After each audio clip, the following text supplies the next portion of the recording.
Ready? Ready. Okay. Dance. My name is Flora Northwest.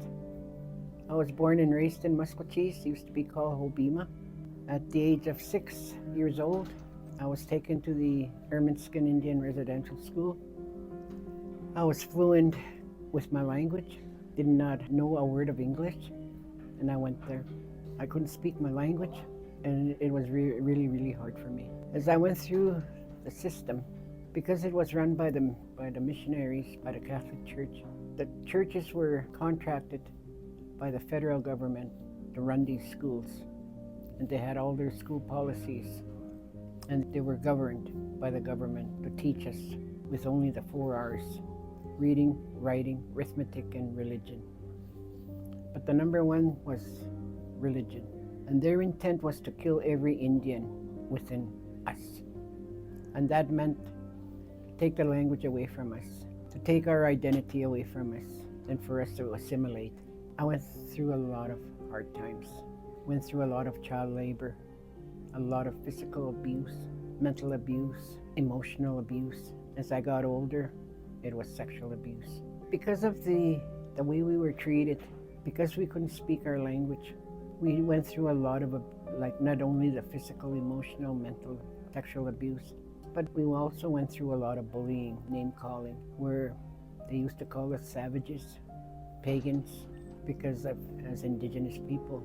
And so many times as I was learning, I couldn't talk, I was silent. Every English word that I heard, I had to repeat it quietly to try and say the words correctly. Learning was hard. I couldn't learn because of the way we were treated. Every morning we were yelled at to get up till we went to bed. And because of religion, we must have prayed at least 18 times a day. For every little thing that we did, we had to pray. And it went on like that till when I was 16 years old. Because of the policy of the federal government, every child had to be taken out of their homes for school. If our parents didn't want to, they were threatened with jail. So that's the time when they took me to the school, my mom and dad said, "You have to stay because we don't want to go to jail." So they had to sacrifice me to stay at that school. They didn't even know what jail was at the time, but they knew they would be taken away too. Those times were very hard.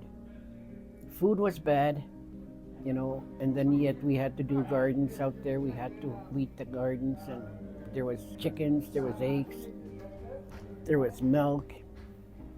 We drank the milk, but the eggs we didn't. The vegetables, it was the priests and the nuns and visitors that would get, they would feed them with, with all that food like meat and chickens or whatever, and we got the leftovers from whatever they cooked for us, like runny soup, runny porridge in the morning, sometimes burnt, and we still had to eat it. Bread was pretty dry. I'm sure we might have been eating some moldy bread, That's how they served us. That's how they took care of us. The only time we got to eat good was when the officials would come down, the federal officials or somebody from Edmonton or the bishop. Then they would cook a big meal for us, and then we would eat all these good food. That was the only time we got fed, with food, real food. So, I've had flashbacks of the school. I've gone through triggers from the school, and I will never be healed. I don't like the word healing, because I will never be healed because of the post-traumatic trauma that I went through. And, the abuses, the yelling. Sometimes if somebody is yelling, I'll get a trigger from the school. I don't allow anybody to come behind my back because, again, that's a trigger. And that because of the priest. The priest was a pedophile, and yet he was appointed to be there. And he would always go to the girls, and we call him the man with the wandering hands because his hands were everywhere when he got close to us girls. So there was a lot of molestation by that priest. So when I left school, I said I would never turn back. I would never go back to that church because the nuns taught me their God was mean, and that's why I didn't want. I promised I would never go back to the church, and I never did.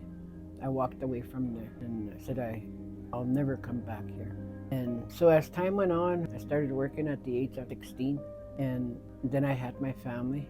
Because of the trauma, because of the abuse, I didn't know, I didn't understand what happened to me. Couldn't talk to anybody what happened to me because, it was just the way they treated us, the way they talked to us. In 1968, I had my first drink. I didn't drink between 1968 and 74. I didn't drink that much, maybe once every 6 months or so. By 1973, I was in an abusive relationship and he was an alcoholic. And I took my first drink again. And this time, when I took that drink, I told him, I hope you will have enough for me to drink. That's when I started drinking. And it's been 50 years since I sobered up. In February 17th of 74, when I sobered up, I celebrated my anniversary, February 14th, 2024. So it's been 50 years since I've been sober, and I've done so much. I did so well. I've been involved in the community. I've done a lot of work at the school, working with students. I worked in the alcohol and drug abuse program. I worked at the hospital. I've done a lot of work, and I've been in the school system for about 38 years now, and that's where I am right now. But life has been different. I was able to go through recovery with the past. When the Pope came in 2022, I was able to accept the fact that I have to take care of me. I have to forgive my perpetrators, and I did. If the Pope didn't come in, maybe I would have never been able to do that. But I had to do it for myself, not for anybody else, for myself. I have beautiful adult kids that are really great. I have beautiful grandkids. I have 7 of them, 4 girls and 3 boys. I have 2 great-grandsons, and my grandchildren graduated from university. My kids graduated from high school, and they're all working. My son was in band council for 20 years.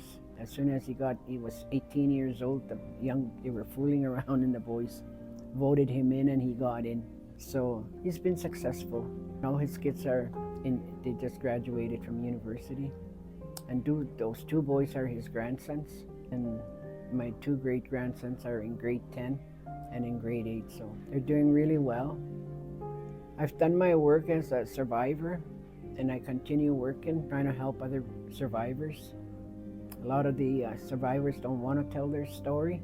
So I try and send messages to them to try and get better, because they don't want to share the pain that they went through, because it's a very painful process. And like I said, there is no healing in my journey because of the triggers. There's times that it'll get me, and there's times I'll break down because of the impact. And I've met so many people, good people, and I've been in a situation where I've been discriminated, but it's not my problem anymore. It's been a journey of hope, a journey of being well, and a journey of being happy, and to accept the past. My story from the residential school has helped me to be strong, to overcome the colonizer. I still know there's colonizers out there, and I've been working on decolonizing myself because of how they treated us. I will meet a colonizer, and I have to work with that person. But it's been good. My story, my journey has been great with the help of my children, my grandchildren, my great-grandchildren. Those are my gifts, and every one of them are special. And I was never able to say I love you. And today, now I can tell them I love you. And I tell a lot of people I love them because I care. And today, because of the Orange Shirt Day, I wear it because I was there. I was a victim, but I'm a survivor today. And I will continue to journey through this life and help other people as well, to share my story so I can help another survivor. Thank you very much.